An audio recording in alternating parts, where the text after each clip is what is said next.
Welcome back to Smoky Ribs. I'm Russ Jones. Today I'm going to be doing a product review, a product from Germany. Just got this in this week. A company contacted me a little over a year ago and asked me to take a look at their product and see if I would be interested in doing some videos with it. So I took a look at it, looked at the video that they had for Kickstarter. They was going through the Kickstarter program and I was just super impressed. I'm like, man, I would love to have one of these. And I'm talking about this Otto Wilde oven-fired broiler. Now this is real similar to what we refer to here as a salamander or broiler, you know. But your high-end steak companies, they use an overhead broiler like this at extreme temperatures to sear your steaks. And this one right here is capable of producing 1700 degrees Fahrenheit heat coming down on that steak. So I can't wait to try that out. Let's go ahead and get started.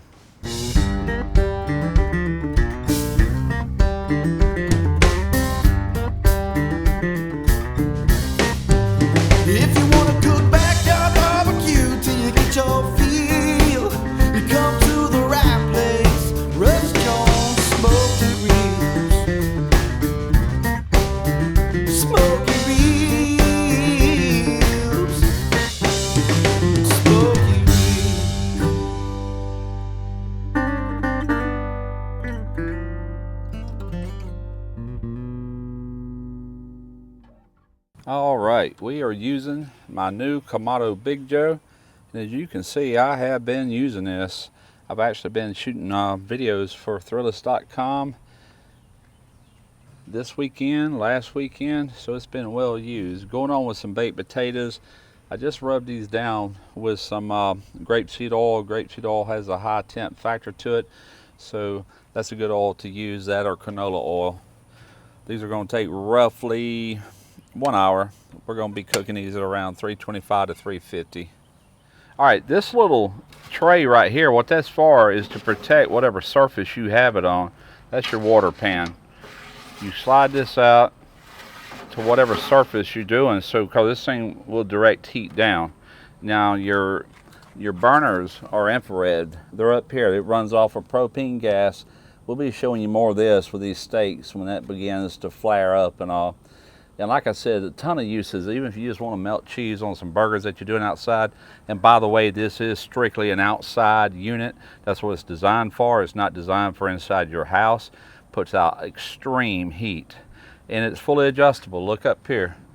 This is your gas knobs. You got it wide open, then you can turn it here for your lowest setting. It has electronic ignition, and I've already tried it so far. Hadn't missed a beat.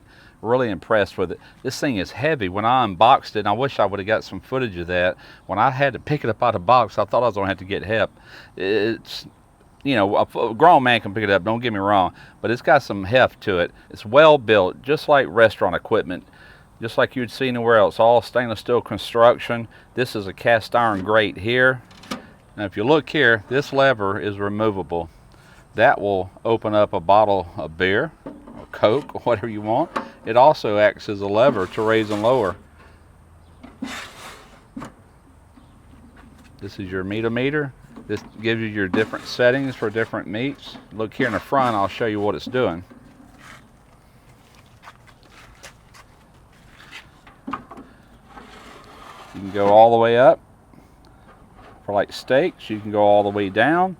And in some cases, you can actually take this out and slide it right above the water pan if you need a little bit more distance. And this also works for a lifting tool for this as well. Pulls right out. Now I did some vegetables in here earlier, and so we got a little bit of mess on there, but not too bad. I'm not going to clean it up until we're done with these steaks. Like I said, it runs off of propane. Now you see these clips here? If you undo these, that one and this one, this whole top half will come off, and you can flip it over, lay it on its back for easy cleanup. Because like doing steaks and things, burgers, you're going to have a lot of grease spatter. So you want to clean this up after every use. Now this thing, I was wondering what that was, and what it is, where I'm raising and lowering this unit, this is your brakes. This will lock it in for you and hold it there. All right, this is a water pan. I read the instructions. It says put it half full of water. You can use beer, whatever, and it's mainly for easier cleanup. As your grease drips in this water, it's going to be easy to dispose of. Now, some cases you might want to actually capture your drippings without the water in there and make it like a gravy out of it. So we're going to fire this bad boy up. You turn it to this highest flame right here. You push in on it, let it sit 3 or 4 seconds. We have ignition. Hold that button in for a good 3 or 4 seconds. You can let off. All right, that one's lit. Let's do this one the same way. Turn it to the high flame, press in, 3 or 4 seconds.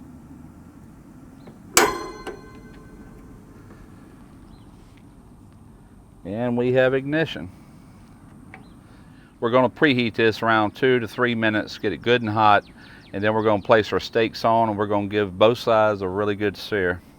Here are our 2 steaks. I had these cut at 1.5 inches, and about an hour ago I took and I applied salt, kosher salt, on both sides.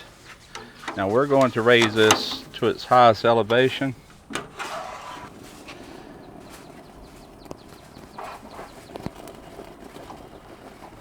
Look at that craziness. Got to watch these close. 1 minute on each side.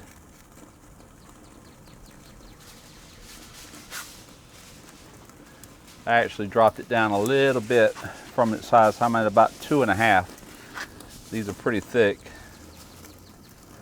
The thinner you steak, the higher up you can go, of course. All right, so I actually lowered it down even more. This is something you're going to have to play with and figure out where you need it per cook and per steak, depending on the thickness of it. We're going to flip these over carefully and go right back in.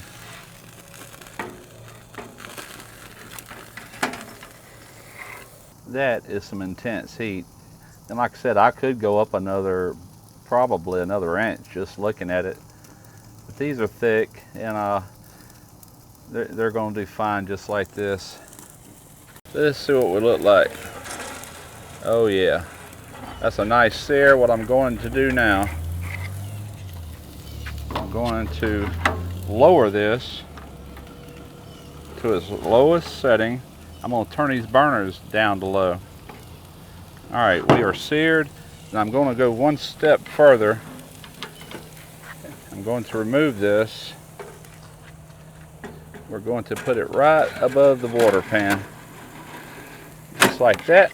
All right, I will be monitoring these with an instant read thermometer to get them to our likings. These are up to about 135 internal temp. Look at the sear on that. Smelling incredible in my neighborhood. We're just gonna let these sit right here. I'm gonna take and wrap these in foil. We're gonna let them rest for about 10 minutes and let them just chill out. Meantime, I'm gonna be toasting up some Texas toast. Right now we are toasting up some Texas toast. We're gonna be eating this with our steak. I've already got 4 pieces here. It's done an outstanding job just using it as a toaster as well. I can think of a lot of uses for this. You could char up jalapeno peppers and peppers for like a salsa. You can charbroil oysters, which I intend on doing just as soon as they come back in season. I looked for some yesterday, can't find them nowhere other than these like imports, and I'm not buying that junk. So we're gonna go ahead and toast up these last 4 right here. We're gonna go inside and we're gonna eat some steak and baked potato with Texas toast. All right, so let's cut into this and see what we got. Looking good so far.